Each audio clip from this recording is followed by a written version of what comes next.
Guys, I think we need to talk about Fallout 76's new patch notes. So we got 2 dates so far, December 4th and December 11th. And we finally got our stash limit increase. I'm so excited. But is it truly enough? So this is what their December 4th patch notes say. Next week's update will bring an increase to the stash limit as well as a variety of performance and stability improvements, balance changes, and multiple bug fixes to the game. We'll have full patch notes available after this week, ahead of Tuesday's update. Some notable issues being addressed in the update include the infamous stash limit increase. Now, they know that we've been asking for it, and they're willing to give it to us. They're moving the stash limit from 400 to 600, but is that really enough? I don't know about you guys, but 400 just seems really low.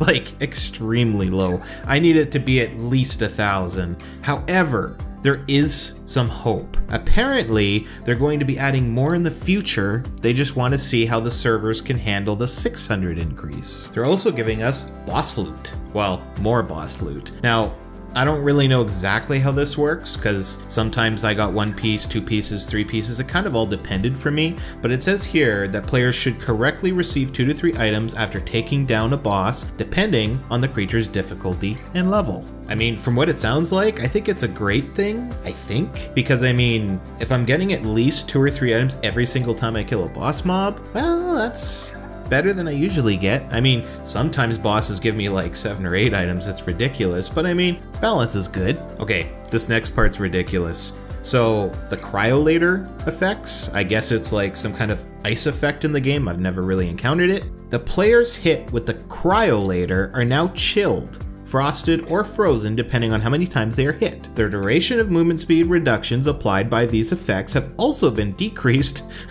listen, from 2 hours to 30 seconds. What? How did they think 2 hours was an acceptable amount of time to be frozen? So anyways, that's fixed. That's a good thing, I guess. I mean, I don't even know why it's something that needs to be fixed in the first place, but there we go. The next thing is respawning when over encumbered. Up until now, we were only able to respawn at Fallout 76 if we were over encumbered when we died. Now they're going to give us the option, or I think the only option, is to respawn at the nearest map marker, which I think is a necessity at least, because at least then we could be close to our bodies and not have to run all the way from Vault 76, which in my opinion is what should have been the case all along. And the last of the December 4th information they have given us is the stuck in power armor glitch, which I've heard was pretty bad. I've never encountered it myself, but obviously that would be horrible if you couldn't get out of your armor or you lost it. Now they are aware that there's other things that can affect the power armor being stuck other than I guess the main one that they're trying to fix right now, but they're investigating it, so hopefully by the time we actually get the patch for December 4th, it'll be fixed. Alright, so now we're moving on to December 11th patch notes. Now here it says, the next update after December 4th is currently planned for the following week. Like previous patches, it will include a variety of bug fixes,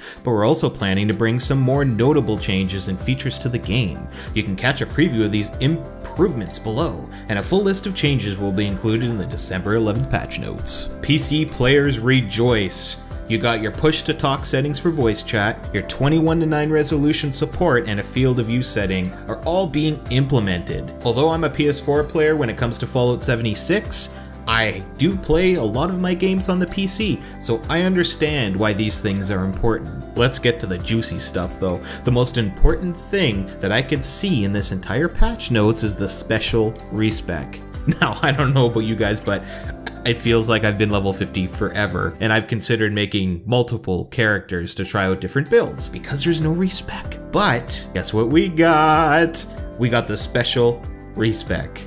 So after level 50, you'll be able to choose between a new perk card or moving a special point you had previously allocated. So it's not perfect. You can only move 1 point per level, which means, you know, a build is going to take a little bit of time to alter, but it's still better than nothing at all. And considering a lot of people are in their 200s as far as level goes, or at least over 100, I mean myself, I'm level 70, so that's a good improvement. Now, I wish that they would give us the option to maybe spend caps to respec, maybe as a second option, or maybe some caps per stat if that's how they're gonna go about it. But it's a good change. And yet another quality of life improvement, the camp placement on login. So how many times have you put down a base, went to a different server, and then your base isn't there?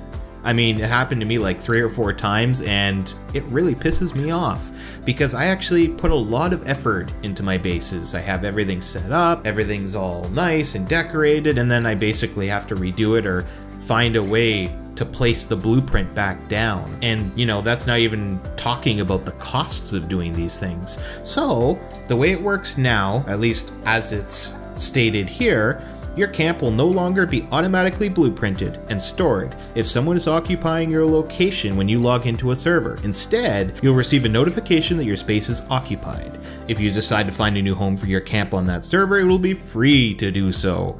However, if you don't attempt to place down your camp, you will be able to switch to a new server where that spot is vacant, and your camp will be fully assembled and waiting for you. That is really, really exciting. Because now we don't have to fear not having our camps when we log into a different server. We actually can build the camps that we want and not even have to worry about the cost of moving it because of how many things we put down, or, simply switching to a different server and keeping our base right where it is. And on that note, the final thing that they are adding in the December 11th patch, according to this, is a bulldozer feature for camps. I didn't expect a new feature this soon. This feature allows you to move small trees, rocks, and other obstructions so it's easier to create and place your camp. You'll also have the option to bulldoze things that are in your surrounding area. That way you can kind of make it more like you want. Make it feel more like home. So obviously, all of these changes isn't going to be enough to completely make this game go from a D to an A or anything like that, but it is a good start. Bethesda is trying, and I think that we should at least give them the chance to show us what they can do, because ultimately the game's pretty fun. It's just really, really full of bugs, and I really want to see this game succeed. I know there's a lot of hate. I know there's a lot of people that really just don't like this game at all. Some people don't like it because it's not Fallout 4, and some reasons are really justified, and I get it. I really do.